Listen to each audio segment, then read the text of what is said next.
What's going on, everyone? Happy Wednesday and welcome to Weather Wednesday here on my channel, where I will give you the latest weather for the next several days, and we'll take a look into the mid and long range. If you're new here, like and subscribe down below for the latest updates of what's going on with the weather in the United States. Starting off with the National Hazards Map today, where we do see, for the most part, things are quiet around the United States right now. However, we do have a system that is in North Carolina and Southern Virginia.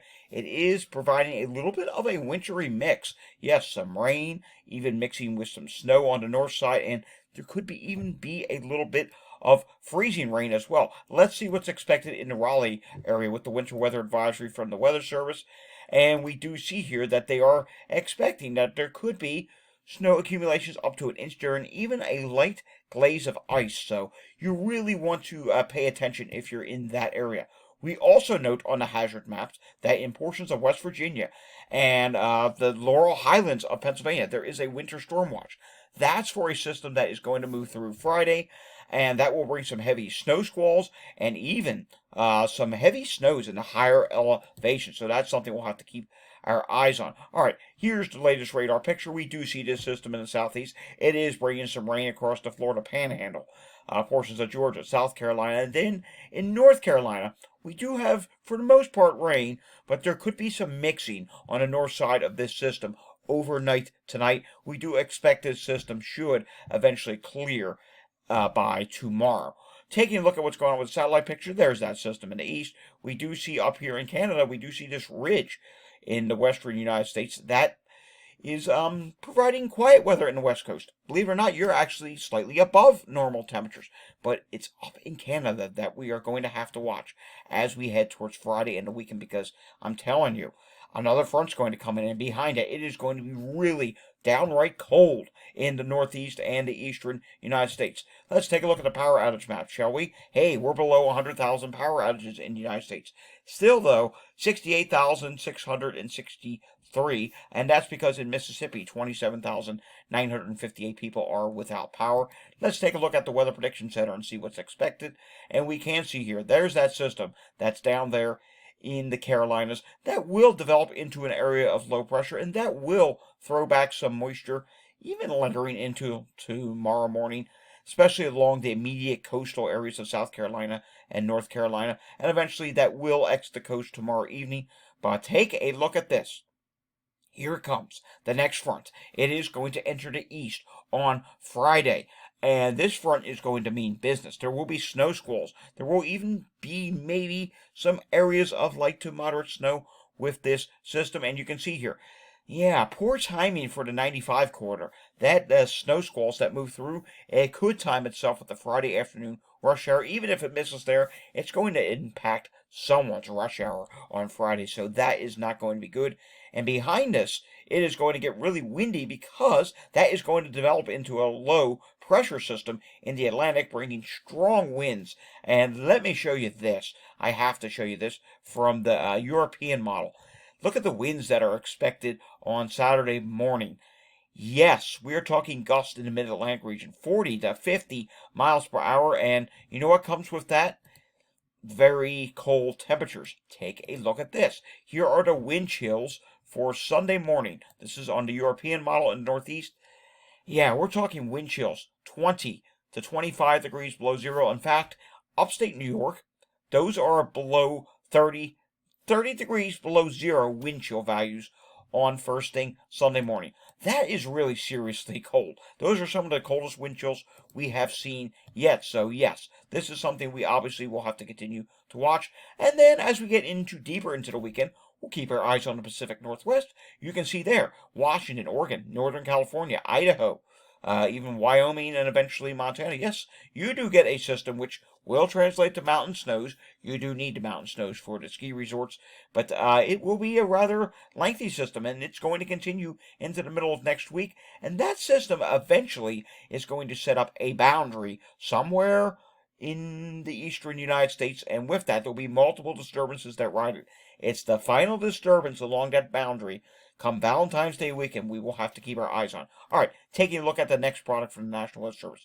Here is the winter storm severity scale or impact scale, as they call it. And you can see here on this scale, as we get into Friday, we do see Friday morning there are at least minor winter storm probabilities here for minor winter wicks, and they're pretty high.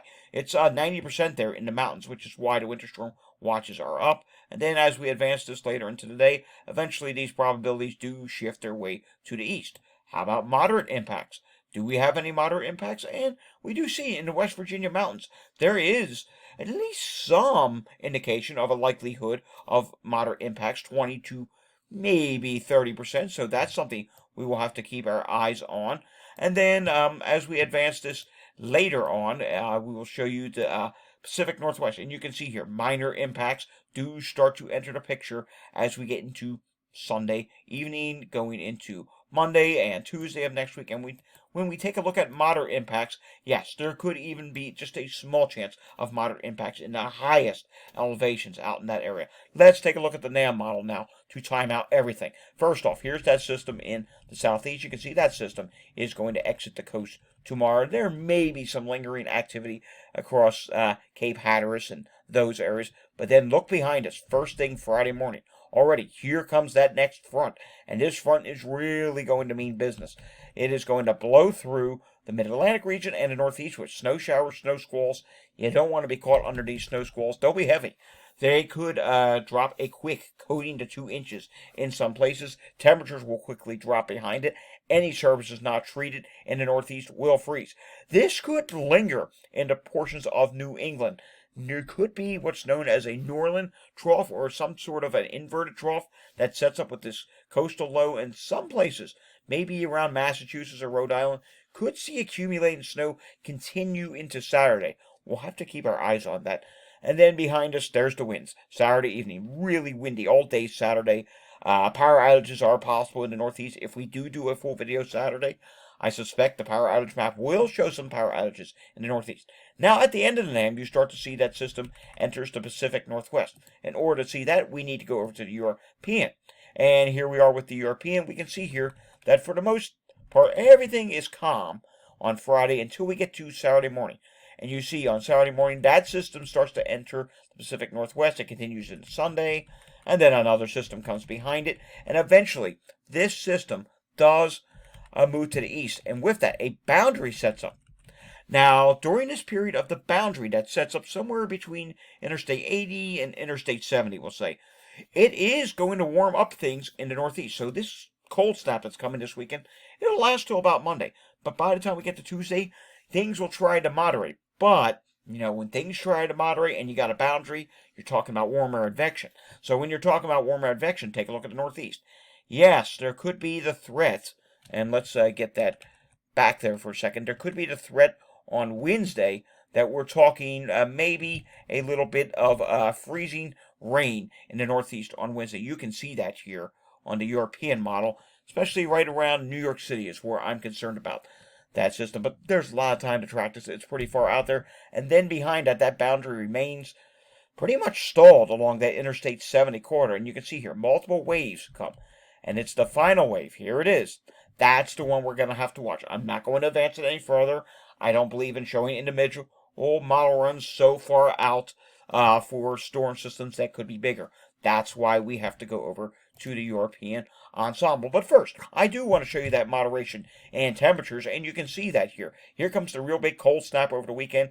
It impacts the entire East. Even in Florida, it's going to get cold again this weekend. The West Coast is going to be above average, but watch what happens once we get past Tuesday. Here's Tuesday here, and you can see here. Yeah, still slightly below average in the Northeast, but look at the upper Midwest. Yes, you really start to warm up. And then we do see that moderation in the Northeast again on Thursday and even Friday. Now, we're not talking a big warm-up. We're actually talking temperatures that will probably go to normal levels. You're just not going to be talking that brutally cold weather. So, what's normal at this time of year? For the 95 quarter, normal is 30s and 40s. Like here in Philadelphia, at this point, that time next week, we should be around 42, 43 degrees. I think we'll hit that. Maybe a degree or two warmer. And that 42 or 43 degrees that we hit here in Philadelphia, that's going to be like feeling in the 50s because it's been cold for so long. Washington, D.C. on southward, yeah, you could get even warmer than that. Maybe 50s, especially once you get down to Florida. You may get back to normal temperatures for this time of year. But I have to show you something. Let's take a look at the precipitation on the European ensemble. Here we are as we come into Valentine's Day weekend. And you're starting to see a widespread area of decent probabilities for precipitation for this far out. Then you start to see here, look at this, right off the coast of the Delmarva. You're seeing a ½ inch area in 24 hours. That's it signaling that there is going to be a storm system somewhere here. Is it going to track north? Is it going to track south? It is way too soon. You're going to see all these social media pages posting, oh, this ensemble member of the European ensemble model is showing this amount of snow. Oh, this run of the 6C GFS shows this or that. It's way too soon to talk about what could happen, because if the track is right, yes, we could be talking a wintry mess for someone in the Northeast. If the track goes further north, we're talking rain. Now, at the same time, draw your attention to this. It's looking like it's going to be a wet and active pattern in the Pacific Northwest, so we'll have to keep our eyes on that. What's the Climate Prediction Center saying? Well, here you go. 6 to 10 day temperature outlook shows moderation, near normal temperatures in the north. Okay, slightly below. The Central Plains, like Texas, on up to Oklahoma City, St. Louis, Iowa, further north, well above average temperatures for you in the 6 to 10 day range. And then 6 to 10 day precipitation. Look at this. The southwest U.S. Yes, some of that active weather could even make its way into Los Angeles. You could see some much needed rainfall, according to the Climate Prediction Center, in the 6 to 10 day range. And slightly above average precipitation continues there right along that I-80 and I-70 corridor. We have to watch what happens with that boundary. 8 to 14 day temperature outlook. Look at this. This is a big change. The West Coast actually goes slightly below average and above average for much of the East, but again, I think near normal along the East Coast. Okay, maybe a few degrees above average. It's not going to be anything major. It's not like, oh, we're going to go into the 60s up in the Northeast. No, that's not going to happen. But 40s to near 50s in some of these major I-95 cities is possible. Chicago, you're going to warm up as well. And I think even the biggest of winter cold snow lovers are saying, yeah, give us a little break for a while. At least I hope so. I mean, I'm a snow lover, and I'm ready for a little bit of a break. But with that, like I said, precipitation. It's going to be a battleground with precipitation. And if these storm systems track themselves right, we will be talking about winter storms on the north side of these systems and the west coast. 8 to 14 days is going to be very active. Below average precipitation in Florida and southern Texas expected at that time. Alrighty, that does it for today's weather video. We will have a short update tomorrow on that system that's going to move through the Northeast, and then I believe we will probably do another full update again on Friday or Saturday, just to update on this brutally cold, and also the system that's expected in the Pacific Northwest, and just an update on this pattern overall, which, again, is going to get very active next week. I mean, we could be talking periods where every so many days where we got a system that we're going to have to be watching going across that I-70 to I-80 corridor, with the big caboose potentially being around the period of Valentine's Day weekend, where we could see a larger storm system of some sort. I will see everyone again next time. If you enjoyed today's video, please give it a thumbs up. If you're new, consider subscribing down below. I try my best here not to do any hype like all these other channels, social media platforms. No, avoid the hype.